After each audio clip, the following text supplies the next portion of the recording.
Washington football. Woo!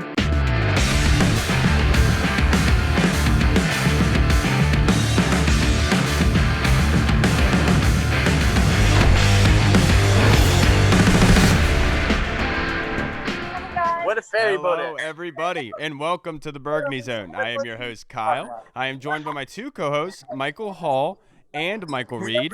We are also joined by a very special guest, starting corner for the Washington football team, Jimmy Moreland. Thank you so much for joining us tonight, Jimmy. People's Corner. The People's Corner. Hell yeah. Thanks for having me, man. Just glad to be here.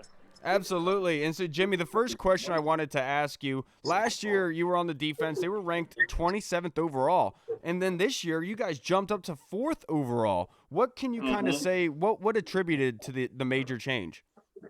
You know, I think just the new coaching staff that came in, you know, they bought into us and we bought into them. So we just made one big thing, you know, happen. And, you know, with all the talented players on the defense, you know, it's hard not to be a top 5 defense. Right. And we trying to catch the ferry boat? You're good. And defensive coordinator Jack Del Rio came in this offseason. That was a huge hire. Like the fan base hyped up. What are some of the things he does to kind of play to you and the other defensive back strengths in that defense? You know, to us, you know, he plays to our strengths. You know, the D line helps us a lot. You know, he knows. You know, he came in. He one of those guys that played linebacker for the league for a long time. So, you know, he's gonna give it to you straight up. You know, he's gonna tell you when you're wrong, when you're right. And, you know, that's what type of dude you want to be around, dude who coaching you. Right. Yeah. Now speaking of Jack Del Rio, we'll keep it with the coaching staff. I gotta know, what is it like playing for a coach like Ron Rivera? You know, it's hard working, man. You know, he's one of those dudes that's gonna get the best out of you, and you know it. You know, right. he wants to see the best out of you. You know, he treats you like a son. You know, he wants the best for everyone on the team. You know, yeah. and see what he's going through. You know, you just gotta want to put in the work. Now, Jimmy, this year you switched to the number 20. So I have a 2-part question for you. Why did you switch to 20? Was it special to you in any sort of way? And then also the new uniform, they had the helmet, they took away the stripes, they put the number on it. We know how the Alabama boys like it. How did you like that? You know, I like the helmet. You know, it bring out a type of swag where it's old school. You know, you know that hard, gritty football what we known for. But you know, switching to 20 is just an opportunity to go to a lower number. You know, I wanted to switch to the 25, but you know, someone else already claimed that number. So. Right. And you came on the scene your rookie year. You burst on the scene. Like I said, you became the People's Corner. What are some things that you think you did from year 1 to year 2 to get better in? And what do you think that you did kind of improve in going into next year? You know, just improving on my game. The slowing, like technique wise, knowing what's the offense trying to hit on, knowing the situations. You know, and the game just slowing down for me more this year. You know, not just trying to get back to the off season. You know, we came from 3-13 to 7-9. Now we're just trying to, you know, build on that. Right. Yeah. So anyway, we'll kind of keep it with your play. This might be a tough one, but who do you think is the toughest wide receiver that you've faced so far this season? I faced a lot of good receivers. You know, in the slot, you know, you can get a lot of one-on-one situation, a lot of things targeting you. But I think one of the receivers I faced him I like the most is Tyler Boyd from Cincinnati Bengals. You know, he's one of those guys that got the juice. Whew. He's got the juice. Now, I have to ask you, Jimmy, what was your interpretation of Taylor Heinicke's play in that playoff game and to the end of the year? Do you think that he should be brought back next year and given us a chance to fight for the starting job? You know, I feel like he should. You know, but you know, it's a business. You never know what's the front office trying to do. But I just think, you know, he came in, played a hell of a game. He brought the best to the team for us at that time. You know, the game before, you know, talking to him, he said he does this. So he have that dog in him. That's what I like. Speaking of dogs, Cameron Curl burst on the scene as well. Jeremy Reeves got some playing time when he made the best of his opportunities. What was it like playing with them and kind of see them grow as young players in this league? You know, I've been with Jeremy Reeves for 2 years. You know, I kind of knew what type of player he was. You know, whenever the opportunity time for him to step up, he will step up. Cameron Curl, you know, he came in, you know, like a younger brother for us, man. You know, just another young cat trying to make his way on the scene, and he did that. You know, and I'm proud to see him done that. You know, and I wish the best for them in going forward. Yeah. Now, let me ask you, Jimmy, on game day, is there a certain music that you like to listen to, a certain artist that you get hyped for on game days, or is there something that you do generally? I probably listen to hip hop a lot. You know, a lot of Kodak, a lot of Meek Mill. You know, There we Snoop, go. Lil Snoop, a lot of encouraging music. You know, trying to get me to think like I'm on top of the world. You know, routine wise, you know, it's the same as always. You know, wake up, you know, go around, you know, move around a little bit, you know, get my thoughts cleared out, Mm. you know, and stuff like that, and just talk to my family, get to the stadium, and it's on. You know, I'll be ready. I'll be ready to go from the time I wake up. Mm. Right. You got like a favorite play that you made yourself this season, or a favorite play just overall that you saw? Maybe like a Chase Young when he scooped and score or something like that. You know, man, it's too many plays. You know, it's too many exciting plays to say just one. You know, this season it was a lot of excitement, up and downs, but you know, we made the best of it. You know, I can't pick one play. It's a couple plays out there where I was like, man, I love this team. My bad, Jimmy. I cut out last time. I don't know if you ended up hearing it, but I was going to ask, who was the toughest wide receiver that you faced this season? And you can't go with Terry McLaurin, who you had during training camp, who you went up against every day. Oh no, I said. Did you answer that one already? Yeah, you said I Tyler said Boyd. Tyler Boyd. Okay, well then I got another one for you. And this comes from a good friend of mine who's a huge fan of yours. His name is Brad Adams. Now, Julie Donaldson has told us that you're the funniest person on the football team. So I got a real question for you. Who is your favorite Washington football team fan? Is it Matthew McConaughey or Mia Khalifa? You a Khalifa.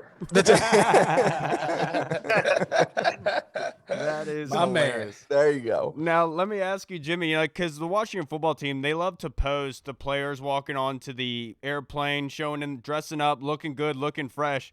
Who's the worst dresser on the team? Who is the worst dresser? Man, I can't put nobody out like that. Oh, my teammates, hey, I'm gonna keep that one on the wraps. But you know the ones who not dressing good, because you know I'm joking on them most likely. Like, oh, you can't be doing that, man. You gotta come play. You gotta look good to play good. No. Yeah, that Dion mentality. Yeah. Chase Young, obviously everyone know what he brought to the game. Can you kind of just tell what he brought to the locker room? Because I know people see like the pregame speeches, him getting hype on the field, but how is he in the locker room? Like, what kind of person is he? No, that's the same Chase. You're gonna get the same Chase. If he's not hype or loud, you know, you gotta go up and ask him like, hey, yo, what's up? You got something on your mind? You know, something bother you?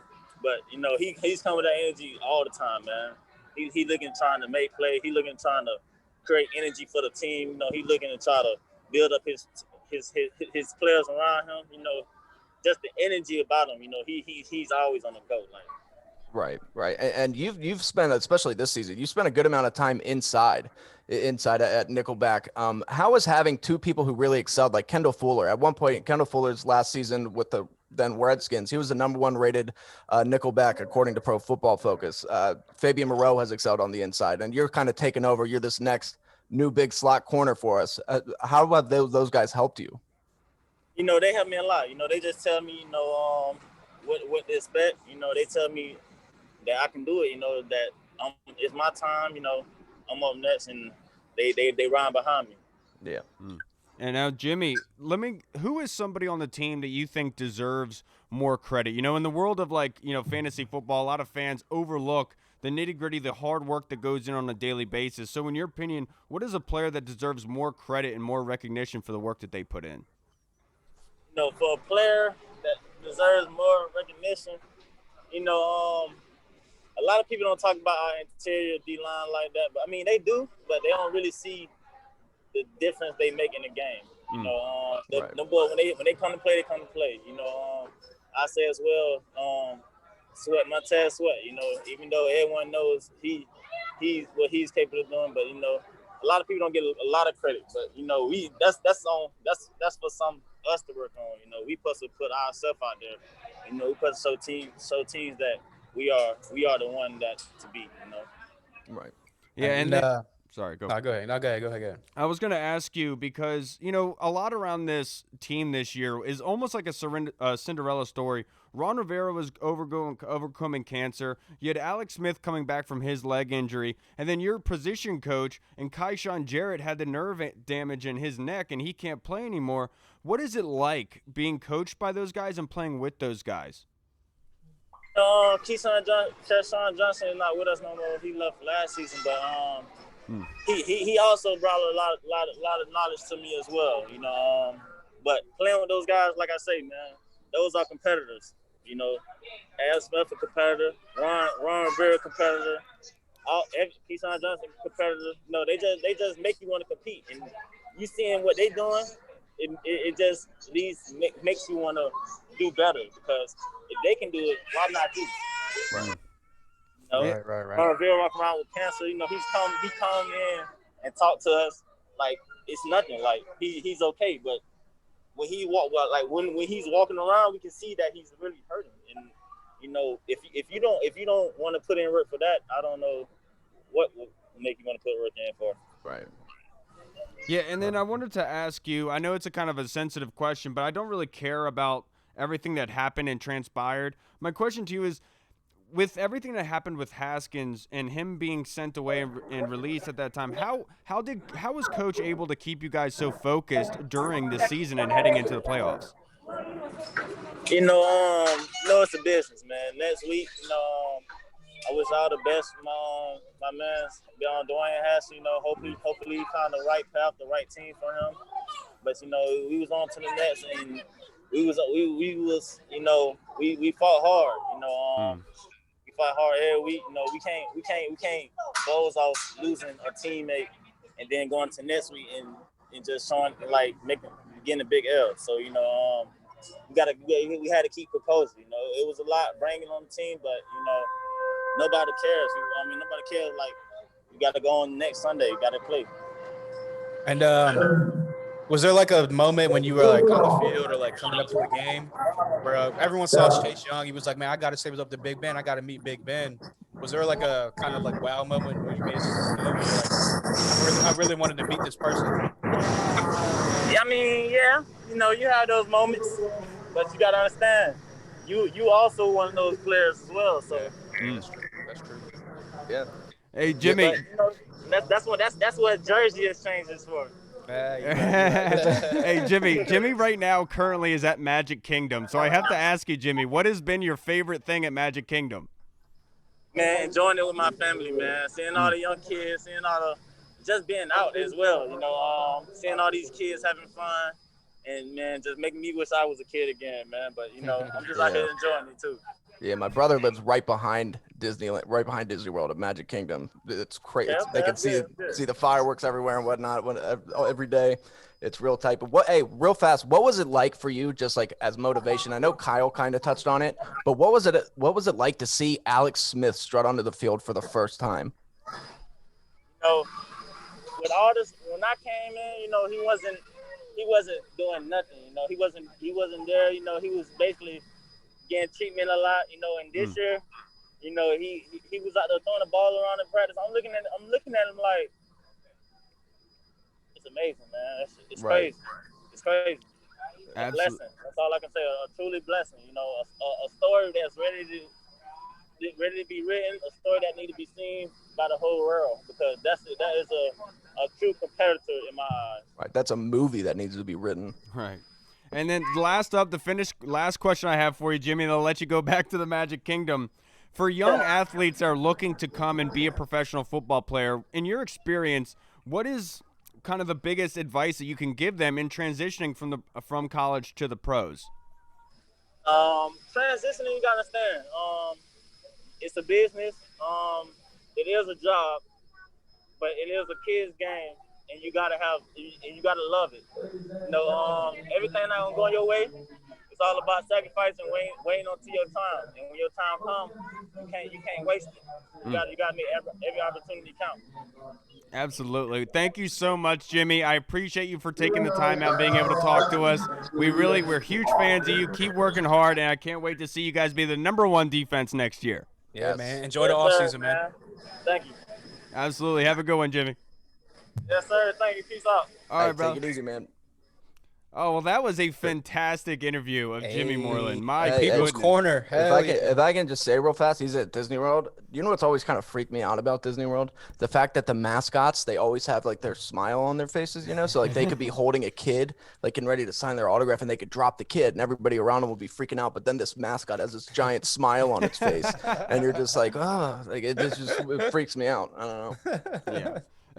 Thank you so much for tuning in, everybody. We have a great episode for you. We got a couple things that we are going to touch on. We got fan questions that I want to talk about first. And the first one is going to be from Tony, our guy Tony the Tiger. His question is, what do we think of Bruce Arians still talking and taking digs at Chase Young? Doesn't he have better things to do? And I'll start with you, Hall. Well, yeah, you would think he has better things to do because you got to go against that, as Stephen A. Smith calls him, that bad man up in Green Bay.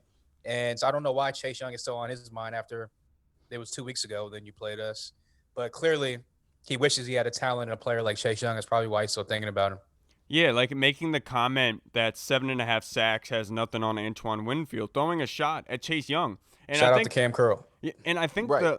the funny part about that is the timing of it. Why didn't he say that last week? You know, he didn't want to give Chase Young and anybody ammunition, I guess. Right. And that's where I kind of look at it like, why would you even say anything then? Just keep it to you. You kept it to yourself before we played you, and now you're talking. I didn't like it very much. What about you, Reed? No, I didn't like it. Especially, look, I'm not taking anything away from Antoine Winfield Jr. He was fantastic. He's very good. He's a good all-around safety. Right. He really excels against the run. But He was I mean, great. let's be real. You can't compare him to Chase Young right now. First of all, there's at least I can think of 2 rookie safeties off the top of my head that I would take before I would take Antoine Winfield Jr. Cam Curl had a better season. Jeremy Chin had a better season. And I just think that you're completely right, Kyle. He didn't want to give Chase Young any extra motivation to be like, oh, okay, I'm going to go out there and I'm going to kill your 47-year-old quarterback right now. So have fun with that. Well, and I love how he's talking, and like even Brian Baldinger, you know, he puts out his video clip against Tampa, and you see Chase Young getting held, and he even says, you know, they don't call that in the playoffs, but they called the hold on Sheriff for that escape first down for Taylor Heinicke that derailed the drive. What are we talking about? Well, here? They don't call that for Tom Brady in the playoffs. Is what Yeah, they no, mean to that's say. and that whole thing. They don't call that in the playoffs. Like they don't call it when the receiver Cam Sims gets drilled before the balls even gets to him. They don't call that in the playoffs. It's not a playoff And call. that's It's the like whole so thing. you can just tackle the player before. Okay. Yeah, it's like almost like he's talking big, and it's almost like, dude, you guys literally got away with murder. Like, I don't know. Like, I don't know how you think that you guys legit like dominated them. They literally were held the entire game, and I don't care what anyone says. That happened. And if your O-line can do whatever they want, you're going to have a very good chance of winning football games, in my opinion. And so I don't was know so what happy for Bruce Jameis to Arians throw a is doing. touchdown against him last week. Oh yeah. No, it sucks. The only reason I won't just completely put the thumb down on Bruce Arians and just smash him is because obviously he knows this guy's not going to win Defensive Rookie of the Year. Yeah, he's trying to showing get faith in his player. name out there. Right. He's trying to get the people to be like, oh, let me go back and watch Winfield Jr. again, watch his tape, see what he actually really did. It's not going to He's a help. stud. Chase Yeah. Young's the Defensive Rookie of the Year. Come on. Right. Yeah, I mean, I remember doing the film breakdown on Antoine Winfield before the draft, and I really liked his tape. He was a playmaker, he was a baller, but in no stretch is he better than Cameron Curl or Chase Young. And I don't want to compare the guys because they're 2 great, phenomenal players that played really well in their rookie year. That deserves a lot of consideration. Bruce Arians is the one that's trying to compare the 2, talking about 7.5 sacks has nothing on Antoine Winfield. That is ridiculous. Everyone and their mother knows that the stat line is the last thing that you should talk about with Chase Young in his rookie year. You should start with the leadership and how much attention was brought onto him, in my personal opinion. And then the game-changing plays. Yeah. Exactly.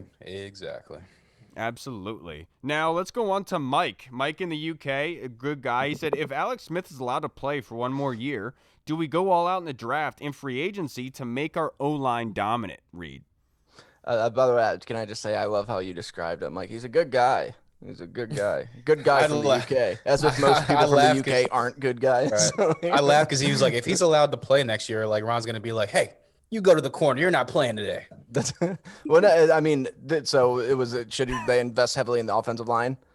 I think that the offensive line surprisingly did a very good job this year. I mean, you look at even especially the left side. Nobody expected Cornelius Lucas and Wes Schweitzer to play as well as they did. I think from center to the right, you have your guys right there with Roulier, the Sheriff, and Moses, and maybe of course you can always bring in competition. Rivera and Co. They love competition, but I don't think offensive line is as big of a need as people are making it out to be. I think that every mock draft you see that has us going out and drafting a left tackle in the first round. I mean, I could see it maybe, but I don't think it's that big. Ron Rivera doesn't do that. His offensive lines play solid with his offensive line coach. And I don't think I think there's other priorities right now. I understand, but like when I do the mocks on the Draft Network, at 19, what comes up a lot is those tackles. Christian Darrisaw from Virginia Tech, and that type of player is somebody that will be your left tackle for 10 years. And as much as I really did enjoy Jaron Christian's stride this year, and not Jaron Christian,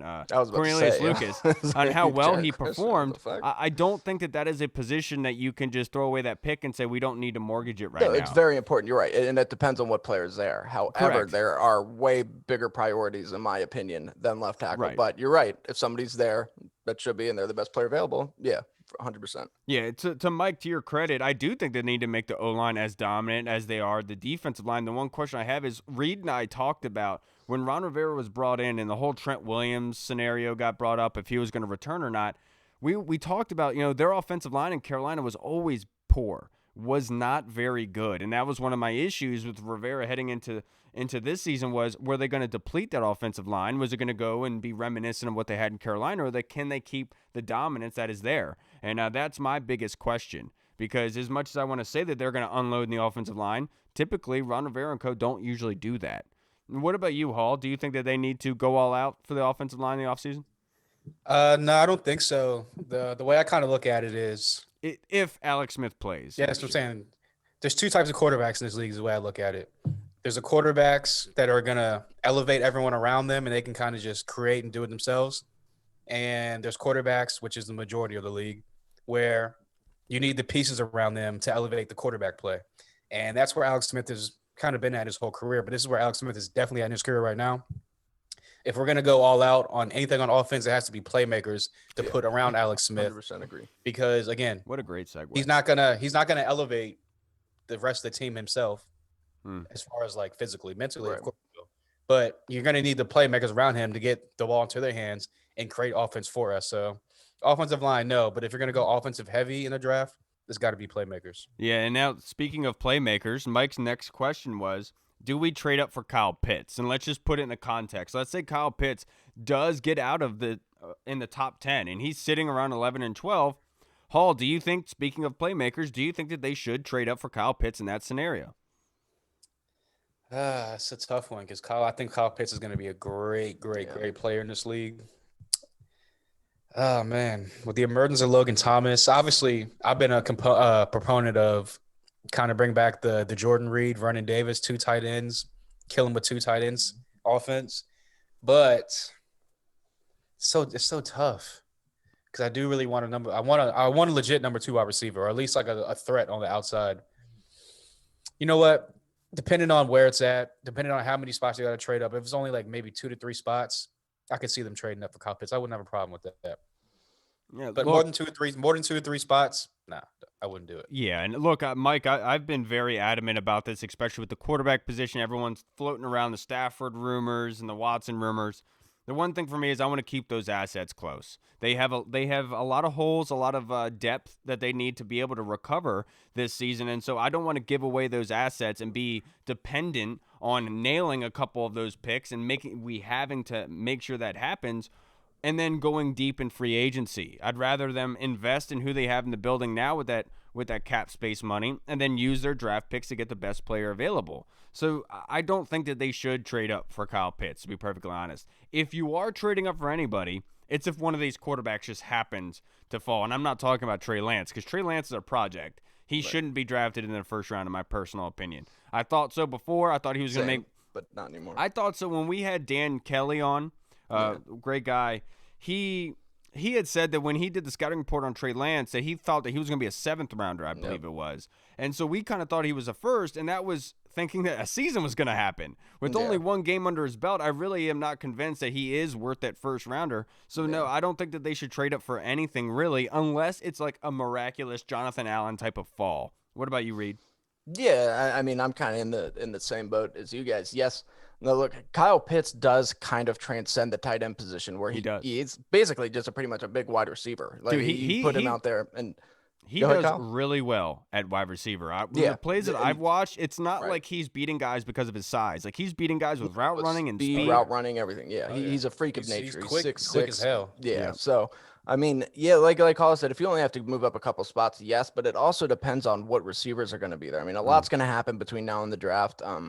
Obviously, there's 3 top tier wide receivers right now with Devontae Smith, Jamar Chase, and Jalen Waddle. If one of those guys is going to be falling, say Jalen Waddle because of his ankle, whatever, it's going to be falling down to you at 19, then I think you just stay there. Okay, and you stop right now. You just had to bump the gun because Mike's next question was, Well, don't do make you it take, so easy to segue. Do you take Jalen Waddle at 19 if he's there? So Yeah. continue with your 100% saying. without a Yes, doubt. without a move, question. We can move past this question really quick. And you know what's crazy to me? You know who Jalen Waddle reminds me of a little bit? Santana Moss. They're very similar. They got the speed. They can create after the catch. He's like 6'1", 6'2", though, right? He's no, a big Jalen dude. Waddle's 5'11", Is he 5'10", really? 5'11". He's under 6 foot. Yeah. But he's pretty built for somebody his size. Yeah, he plays a lot bigger than he is. Well, look, at 19, the one thing I am worried about with Jalen Waddle is his injury history. Yeah. Because, a lot of the times if guys have injuries in college, it's typically going to have 'em in the happen in the NFL. pros, and especially at a position at wide receiver that sees heavy targets and they embrace a lot of hits. And I don't want one of those Josh Doxson scenarios rearing its ugly head with Jalen Waddle at 19. That's the one issue that I have. But if He's too talented. if for Josh he's way Doxson. too talented, if he's there, Well, also the one thing I will 100%. say about that is he had a broken ankle, so it's kind of like broken limbs and broken stuff is kind of like the anomaly. Kinda. Right. Well, right, that right. also heals back stronger if it's a broken Exactly. ankle. So yeah. that's, Right. and to my knowledge, I don't think he's had any of the injuries like major, like ligaments college, and stuff. yeah. Right. Right. no soft tissue And- stuff. So Right. long story short, if he's there at 19, first of all, it might pose kind of questions because how is someone that talented drop to 19? He should be a Happens top every 15. year. Right. Yeah, it should be a top 15 guy. But with that being said, bring him on. Yeah, maybe Dan Snyder throws out the that medical report like he did with Jonathan Allen the Yeah. night before the draft to get Exactly. him involved. And I mean, look, everybody was killing him for in the national championship game, and I get it. Like, he could have really, really hurt his draft stock if he would have gotten hurt. But just the fact that he played, give me that guy on my team. I want that guy who's going to play no matter what when the game's on the line, when the championship's on the line.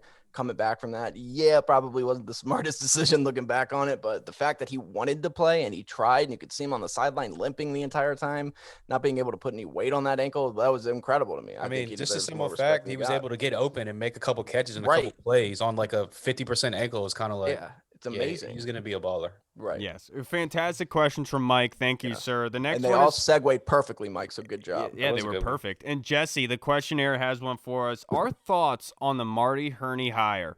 Marty Herney, we all know that he had worked in Carolina, got fired twice from Carolina, worked with Ron Rivera, and Twitter's been up in arms because it's been people going at each other's throats on if this is a good hire or not. A lot of people believe that this is a terrible decision. It's almost like a Bruce Allen decision they're feeling like. What about you, Reed? What do you think of it?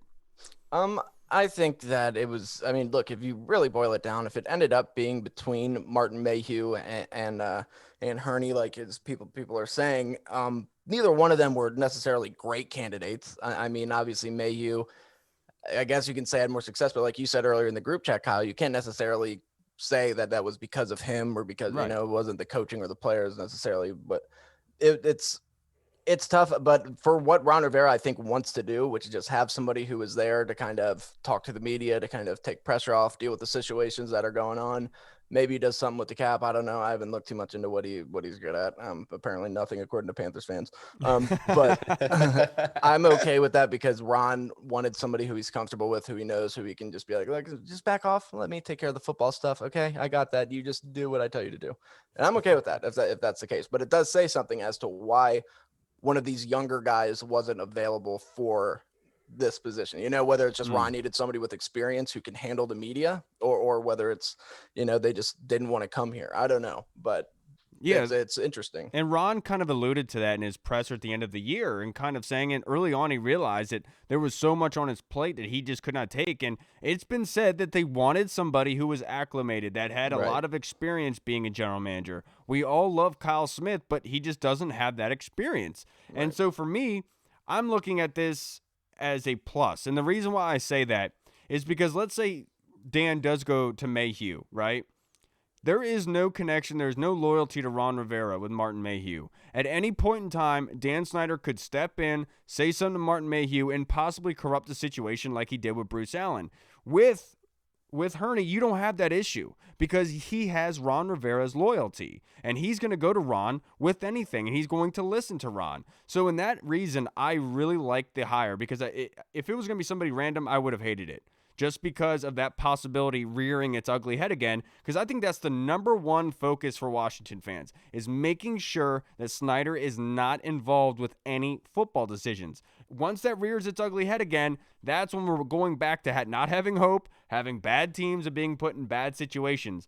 I like the hire. We're Heinicke. I know Freddie from the HGWR podcast doesn't like the hire as much, but as long as he doesn't have full say, because in Carolina, one of Ron's biggest gripes was that he didn't have control over the personnel, full control that he wanted. And so because him being here first, he has that control over Heinicke. If Heinicke is just there to be a face, to be able to talk to the media about the off-the-field stuff, like with the Snyder stuff, like Rivera shouldn't be answering to that. Jason Wright shouldn't be answering to that. It should be the general manager kind of responding to those questions. So that's why I like that Heinicke pick there, because the loyalty to Ron Rivera, he's established. He knows what the GM goes into it. As long as Rivera is running the ship and has control over all players in the football team, if Kyle Smith is still running the scouting department strictly, and then Jason Wright strictly doing business, I have no issue with this hire. It's if Heinicke has a little bit of control over players and stuff like that, that's where I'll have the issue. What about you, Hall? Yeah, obviously we were like group texting about this earlier. Everyone's all over Twitter going crazy, like you said. My thing in the whole situation is, do I like the hire? Meh. Could it have been worse? Yeah. And like it's like you said, where if Ron's comfortable with the guy and he knows what Ron expects, Ron knows what he's going to get out of Heinicke, then it's going to be hopefully a good comparison, a good marriage. And Neil Greenberg on the Washington Post, I had to retweet this earlier because I was just like scrolling through this like little like conversation he was having with people. And Marty Heinicke drafted. There was 10 Pro Bowlers on Carolina's Super Bowl team. Marty Heinicke drafted 9 of those players. Yeah. So clearly he knows how to pick talent. And what you want to do as a franchise and as a team, you want to get a bunch of great and good players on rookie contracts so you can build from the outside with free agent talent, bring in better veteran players, so on and so forth.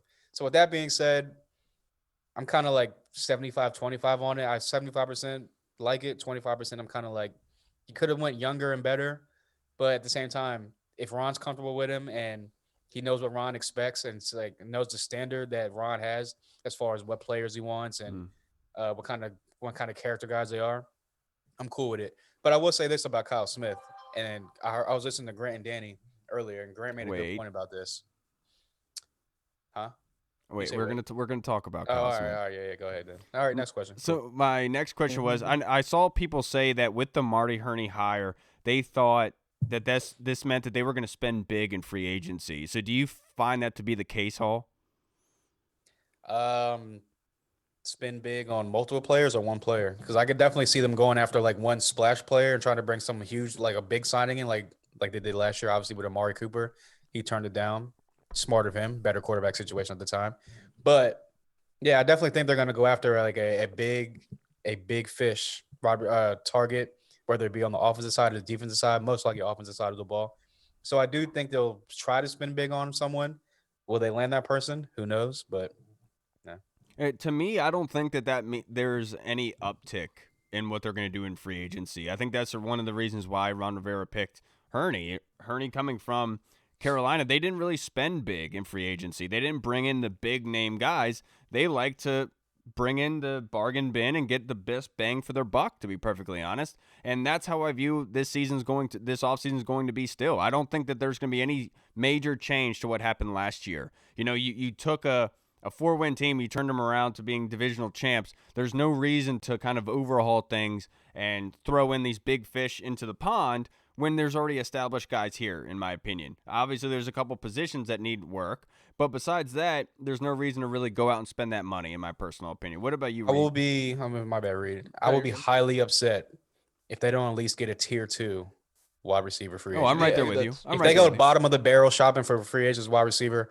I'm going to be highly upset. Yeah, Other than everything else position, I'm cool with. But right, and that's where I'm kind of at too. Obviously, I think that you really look at this team, they know what the weaknesses are. I think it was kind of exposed in the playoff games and wide receiver. I think that they're going to bring in 2 wide receivers this offseason, 1 free agency, 1 in the draft, or they're going to double up in the draft. But I really think that they're going to go after, at least like you said, Hall, a tier 2 wide receiver. And honestly, if he hits the market, I'm not quite sure. I haven't seen anything on him as of lately, but if somebody like Levante David ends up hitting the market, maybe that's where they're going to go, because you look at Jack Del Rio, Ron Rivera, they're both linebackers. He's a top of the line linebacker. Maybe that's where they go. I don't know, but they definitely need a wide receiver, but a linebacker would put this defense over the top. Okay, Jesse's next question was, what linebacker? Was it really? What linebacker do we go after in the offseason? Okay, well, I'll piggyback off that too. If Levante David does not hit, then there's also, I don't know, KJ Wright could be somebody who's decent. He's if older. He's still out there. I know he is. It doesn't matter. You still need a veteran presence on this young defense. He's older, but he was still like a top 3. Yeah, he was. He had a phenomenal And if you really look at the linebackers that are in free agency, other than those 2, I know it's really kind of pretty big drop off. Yeah. I will say that there's a couple guys who I have pinned here, Jesse. One being Jared Davis. He's 26 years old. Hassan Reddick as well is 26 years old. 2 guys that can play linebacker. I know that they're not the ones that pop off the screen at you, but those are guys that can cover and do well. I think will be an upgrade. I think you're right. Well, Hassan Reddick, though, has kind of established himself as he fits best in a 3-4 as an outside backer with the way that he rushed the passer towards the end of the season. But you're right. Coming out, he was a converted cornerback in college. Yeah. So he is somebody who can cover. He can play 4-3 or 3-4, but I think a 3-4 team is mainly going to be looking at him. Yeah, and I wouldn't have an issue. There another guy I have written down is Denzel Perryman. He's an old Miami Hurricane. Right. He went to the Chargers, if I'm not mistaken. He's 28 years old. I'm already feel old. I feel like it was yesterday he got drafted. That's crazy. But Denzel Perryman is one of those guys that's your prototypical linebacker that reminds me a lot of like London Fletcher, kind of undersized, but is a thumper, and he'll get the job done. So somebody like Denzel Perryman, I wouldn't be mad at either. What about you, Hall? Yeah, I mean, you just rattled off some of the names that they could potentially look at.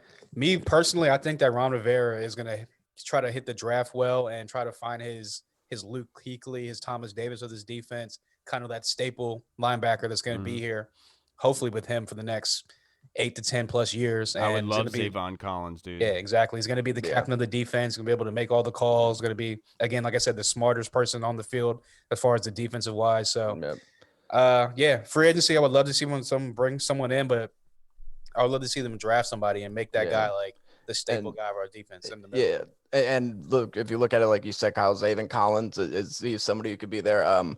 Jeremiah Owusu-Koramoah, he's a little bit undersized, but that seems to be, look, Darius Leonard played this season at 215, and that's what he's listed as. So he could do it. He's fantastic in coverage. That could help out a lot with tight ends. And then, of course, I don't think he's a first rounder, but Nick Bolton is a fantastic linebacker out of Missouri. He's kind of a throwback. All 3 of these linebackers bring something different. I think Nick Bolton's more of a round 2 prospect right now, but he could get a bump into round 1 with a good combine. Yeah, and remember, we've talked about it many, many times. Jack Del Rio, a former linebacker, same with Ron Rivera, former linebacker. They would immediately help those guys and elevate their play. And so I think sitting at 215, I think he would bulk up a little bit, because the Jeremiah Owusu, seeing his tape, that was a lot of fun. I'm not going to lie to you. That was fantastic, right? Fantastic. But I will say, if they get Levante David, I will not be angry. I will not be upset. I will absolutely love it. That would be a perfect fit for this defense. You could put him in an outside linebacker, and he's one of the best covering linebackers in the league right now. So that would fix a lot of issues, in my opinion.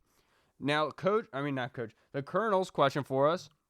Hey, Colonel. With the Hurney hire, what does this mean for Kyle Smith? And I'll start with you, Hall. Yeah, like I was going to say before, I was listening to Gray and Danny earlier on my way home from work. And Grant brought up a great point I didn't really think about. It just kind of went over my head at the time. So obviously everyone's mad and up in an uproar on Twitter because Kyle Smith didn't even get an interview for the general manager's job or the general manager's job as of yet. So Grant brought up a great point that maybe there is some type of like working friction between him and Ron Rivera, because for them to go over Kyle Smith and interview Eric Stokes, who works under Kyle Smith, is a kind of a shot to Kyle Smith to be like, so you're not going to come after me, who's been working great with this organization for the past couple of years, who's been obviously putting in the work, has made great picks, great strides in this organization. But then you go and pick the guy that's working under me that I'm pretty much mentoring. So I definitely think that the writing's on the wall for Kyle Smith, whether it's this offseason or next offseason. I do think that eventually he's going to move on. It'll probably be another young, talented person in the organization that leaves and goes on to have great success. But it is what it is. As long as Heinicke pans out, I'm okay with it, I guess. Yeah, and look, if Kyle Smith leaves, I will be distraught. Look, the only reason I'm saying distraught is because there is a confidence that he brings to the draft and kind of his scouting aspect of it. And one of the reasons why I like the Heinicke pick is in my thought process, assuming that Kyle Smith will still run the scouting board. Because one of the knocks on Heinicke is that he drafts well in the first round, but after that, it's a wash. Yeah. He doesn't do well after that. With Kyle Smith, we've kind of realized that in the later rounds, he really knocks it out of the park. Jimmy Moreland, 7th round pick. Cameron Curl, 7th round pick. Doing really well in the later rounds. And so that's where it kind of rubs me the wrong way. I really hope that Kyle Smith stays at where he's at. And I love Doug Williams. I love him to death. But if they were to leapfrog Kyle Smith to the head of the player personnel, then I would absolutely love it. I think that makes the most sense, in my opinion. But if I do think the writing's on the wall, and I will give a lot of credit to you, Hall, because you talked about Chris Russell putting out that there was friction going on between the coaching staff and Kyle Smith. And I was sitting here thinking, why would they be arguing about the general manager position? We're fighting for a playoff spot. Why would that matter? And I would understand from Ron Rivera's perspective, if Kyle Smith did have a flare-up, to be saying, we're trying to make the playoffs here. You shouldn't be talking about this crap right now. Let's save it for the offseason. And I could definitely see how that would rub him the wrong way. I really hope Kyle Smith does not leave. I want him to stay here and be the top paid scout in the league, the player personnel guy. Just pay him as much as he wants, to be perfectly honest with you. But if the writing's on the wall, like you said, Hall, I'm not going to cry over spilled milk. You got to also remember his dad is AJ Smith, the guy that was a general manager in this league for years on top of years on top of years. So you got to imagine that his dad's probably calling in some favors right now to be like, hey, get my son in there. Can you get him a job here? Blah, blah, blah. So but it sucks, man. It sucks. At the same time, though, you have to think, sorry, Reed, you have to think about like, but you don't have general manager experience. And I understand like Sean McVay didn't have offensive head coach experience. That's and they elevated him. That's a lot different than the general manager spot. And so to sit here and think that you are obligated to be able to have that chance with general manager is kind of like a put off, because like, wait, man, what are you doing here? I will say this though. If you're Kyle Smith, you got to feel slighted where Ron Rivera preaches, you got to keep your guys, you got to pay your guys, you got to build your guys, you got to build within the organization. Well, Kyle Smith's been within the organization. He's been building something here. So he also wasn't a Ron Rivera guy. I mean, yeah, of course. Everyone wants to bring in their own guys. I completely understand that. It's a business. Yeah. But like I said, from whenever they hired Heinicke today, I was like, you know what? Yeah. I can deal with it if he has like I said, the first maybe 2-round picks. Those are his guys. And then from the 3rd until the 7th round, straight Kyle Smith and his scouting guys. Right. So, I mean, look, Eric Stokes, he's a great guy. From what I've read, he's pretty much like Kyle Smith Jr. in the making. So maybe they're comfortable with Eric Stokes being the next Kyle Smith. Yeah, and with Kyle Smith, I said this last week. If you really think about it, Ron Rivera had been asked about Kyle Smith a couple of times throughout the season, and each time he never necessarily said, like, oh, yeah, I love working with him. It's been easy. He's always said, well, you got to be able to work well with your guys. Real generic answers. Very, very generic answers. He never praised them. He never said anything. And also, I was very interested in the GM search this past week, and so I was looking into, I wanted to see where Kyle Smith was in this, like if he was going to be up for any other jobs, if there was rumors of him. He was not listed on any even top 20 future general managers lists that I saw. He was mentioned on one, and that was just when they were talking about our job.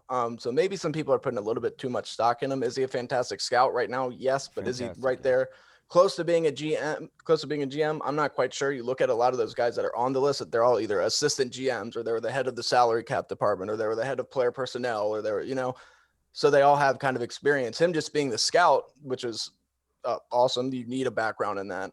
I do think that maybe we're putting a little bit too much stock in it, but I gotta want to keep Kyle Smith. I mean, look at how fantastic the guy's done at drafting. He's the reason that we've built the draft. And so that's where I kind of it's tough. That's where I kind of view where Rivera's coming from, in a way where what you're doing is great, and I want to keep it there. There's no reason to elevate you and possibly throw a wrench in this whole thing. Right.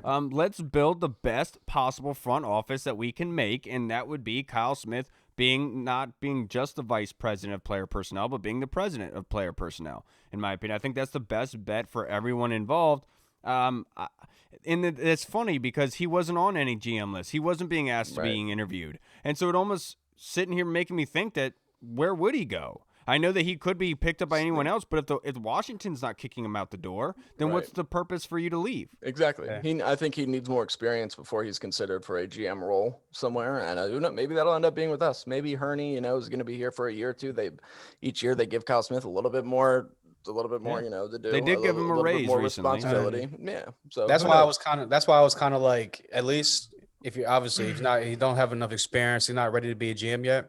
At least groom him to be like exactly. Make him assistant GM and groom him. But now there's reports out there that they're going to make another GM type hire, which will probably be the assistant GM. So it's kind of like, do you even want Kyle Smith around? Unless they plan on they plan on making it Kyle Smith, because I mean, look, and I would love that. I'd be 100%. Because even JP said that of JP Finley even said that he thinks the other front office moves will happen by end of the week. But there's nobody else being linked to the Washington football team, so that makes me think maybe they are going to elevate him. And you would hope so, because during the draft, the entire process, Ron Rivera, that's when Ron Rivera was really complimenting Kyle Smith. He was saying how easy he was to work with, how like they kind of thought the same, they read off of each other, and this year's scouting, how different it was because you had to do so much virtual stuff, and how he just loved working with him. And it was almost like night and day compared to what he was saying about him this season. So it's maybe that I hope to God they want to keep him around and groom him, because we all love Kyle Smith. We all think he's fantastic. I know we have like a very weird fascination with Kyle Smith, but look, man. But he's also an attractive guy. Yes, he is. But no, you're right though, because for us, I know he's very hot. For only our fan base to be like Kyle Smith. Right. But the whole rest of the 31 other teams in the league to kind of just be like, yeah, he's good at his job, but nah. Yeah. Kind of the league speaks to you. And that's where I kind of feel like there is an inner circle with the league of them saying, no, Kyle's going to be elevated to assistant GM. He's not going to be touched by you. He's not going anywhere. Right, and that's where I kind of view it, in my opinion. I hope so. Thank you, Colonel. Fantastic question. Now, Paul Murphy asked us, if you could sign 3 players to the Washington football team who currently play in the NFL, who would they be? 1 offense, 1 defense, and 1 special teams. And I'll start with you, Reed. Ooh, so offense, obviously, I'm going to go with it. This doesn't have to be free agents, right? It can just be anybody in the league. I think Mahomes, obviously. I'm going to go with Pat Mahomes. Yeah, I mean, I think that's just, the most important position, the best player in the NFL, the future of the position. Got to go with him. Defense, I'm going to keep it here, though. I'm going to go Chase Young on defense, just because everybody's going to say Aaron Donald. I know everybody's going to say one of these lockdown corners, or Jalen Ramsey, or Stephon Gilmore, maybe one of these linebackers or another edge rusher. But I just like Chase Young. He's young. He's energetic. I think his personality is perfect. And then on special teams is a little bit tough this year. I want to go with my boy Rodrigo Blankenship just because I like his glasses, but I also want to keep Tress Way. So I don't know. But maybe as a return man, I don't know. Maybe you could go I don't know. I didn't even pay attention to who did good at returning this year. Cordero Patterson. I don't know anybody. I was going to say with Tress Way. Just add Patrick Mahomes to this team. We're good. Paul, I'll tell you right now, the one player I would want on offense would be DeAndre Hopkins.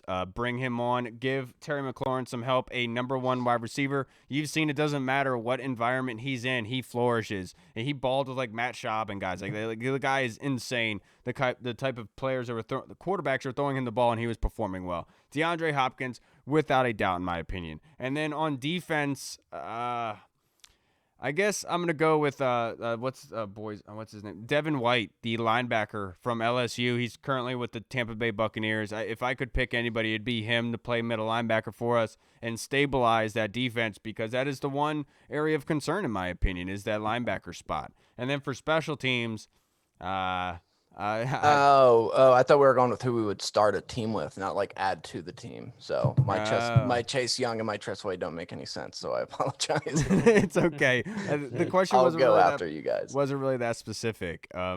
But for returning punts, dude, I hate to say it right now, but Andre Roberts, the dude is a baller returner. We'll bring him back. Remember until when he we had comes to him? our team, then all of a sudden he forgets how to like return kicks. And Yeah, like remember that. he was Yeah. muffing punts and stuff. Do you Right, remember exactly. that? That's crazy. Right.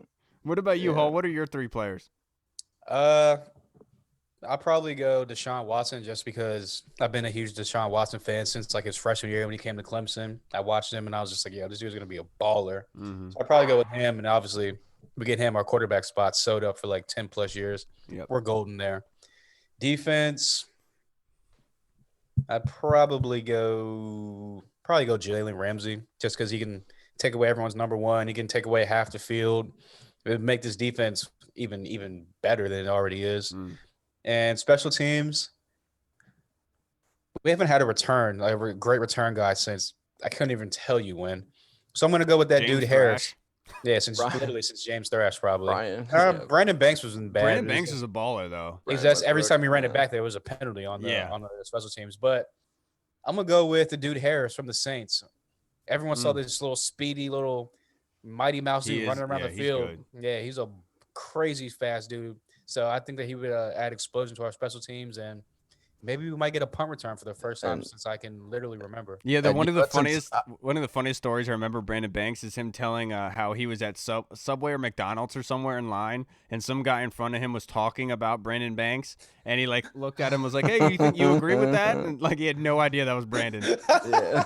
He was like, "Dude, he's like That's 5'10", he's hilarious. short dude." Yeah. So yeah, I'm gonna switch it up since I already said, I mean, obviously, since I'm gonna add to it because I can't do Chase Young, so I'm gonna go ahead on defense. I'm gonna say Justin Simmons, a ball hawk, free safety. I think that would really add to this defense, and then you could keep Cam Curl at strong safety. He's a Landon free agent, Collins, if I'm not give him- mistaken. I know, yeah, he is, and I would love to add him. So Pat Mahomes, Justin Simmons, and then let's just throw a little bit of a corkscrew in here for the return man. I am going to go with none other than no, you know what? I'm going to go Justin Tucker as a kicker on special teams because our kicking problems have been so bad that I think it would be very prevalent. And I think that our team with my acquisitions wins the Super Bowl hands down. I do think that we overdo the kicker thing because Harrison Butker, who is one of the best field goal kickers in the league, missed a couple extra points last weekend. It's something that happens. And so I don't want to beat up on Dustin Hopkins too much. I do. Yeah, I know. Yeah, everyone does. He's the punching bag for everybody. Add an FU in the middle of Justin Butker's name, and that's how I feel about him. A Justin great question. Fudger. Great question for Paul Murphy. Now let's finish it off with Burrows from the UK. Oi. Now he said, do we think that stadiums will be fully operational for the 2021 season? I wouldn't say fully operational, but I do think they're going to be letting stands. They're going to be letting people in the stands. I don't know how much capacity. I don't know what percentage capacity, but I do think that majority of NFL stadiums, if not all, will have at least some type of fans in the stadium. Yeah, and I know that everyone's kind of saying no immediately, but that's what everyone was saying about the NFL season this year, that they weren't going to play all 256 games. And I definitely believe that it will be the case. I'm holding out optimism that this thing will not be around for a couple more weeks, that we'll be able to actually progress and go about our daily lives like normal. But I really do believe that Burrows will be able to get on a flight. We'll be able to be here for week 1 so we can play the flag football game with Freddie from the H2BR podcast so we can actually have some fun. And, dude, I don't care. I'll show up in a bubble, like Bubble Boy, dude. I don't care. Like Jake Gyllenhaal, put me in the bubble. Give me those gloves. You want $500? I want $500. That's what I want. I will easily be there. I'll be Jake Gyllenhaal all day. The guy can act. That's what I was saying. Why don't be make him. little bubbles for people? I'll be him in Brokeback Mountain for all I care right now. I don't give a shoot. I don't. I should have known that Jake Gyllenhaal was going to do something like that. You know, like Do I think that there'll be the stadiums? I mean, it really obviously depends on what's going on. If these new strands of COVID that are allegedly being reported to get out of control and the vaccines don't work, who knows? But I hope so, because I want to see Andy and Ian, and I want to see those guys all come down here, and I want to show them an American good old time. I want to go up to them. I want to take their teeth, throw it into the harbor. Just throw it into the harbor, and then we'll be good. You know what's really funny is that Andy's like second sports city that he loves is Boston. And I always found that so ironic with like the Boston Tea Party. Yeah, that's true. Yeah, that's true. It's a great He is a Celtics fan. You're right. Yeah. He loves Boston for some reason. He says it's amazing there, but I told him, I was like, dude, it's like very racist in Boston. Very racist. Yeah, very, very racist. Super racist. Super duper racist, dude. It's like the most racist place in the North by far. That's actually probably true. I know. Everybody, thank you so much for your questions. Tony, Burrows, Mike, Jesse, Paul Murphy, and the Colonel. And then special thank you to Jimmy Moreland for coming on and being able to grace us while he was at Magic Kingdom. People's Corner. That was a fantastic interview. I can't thank you guys enough. And make sure you check us out on Thursday. We'll be back, and we're having Keith, interim fan Keith, return. He wants to speak his mind about the season. That's going to be a great episode as always. I can't wait to hear that rant. Yeah, it's going to be a fantastic one. All right, everybody. I'm Kyle. Oh. And my joke is going to be way too inappropriate, so I'm not even going to say it, but I'll tell it to you guys after. Maybe I can sign off with it next week. Hey, that was terrible. All right, everybody. Remember, go like and subscribe, and please rate us. iTunes, YouTube, Spotify, Google Pods. We are everywhere. Just please go take 5 minutes to be able to leave us a review. We would absolutely love it if you did so. All right, everybody. We'll see you on Thursday. Washington football. Woo! Washington football. Woo!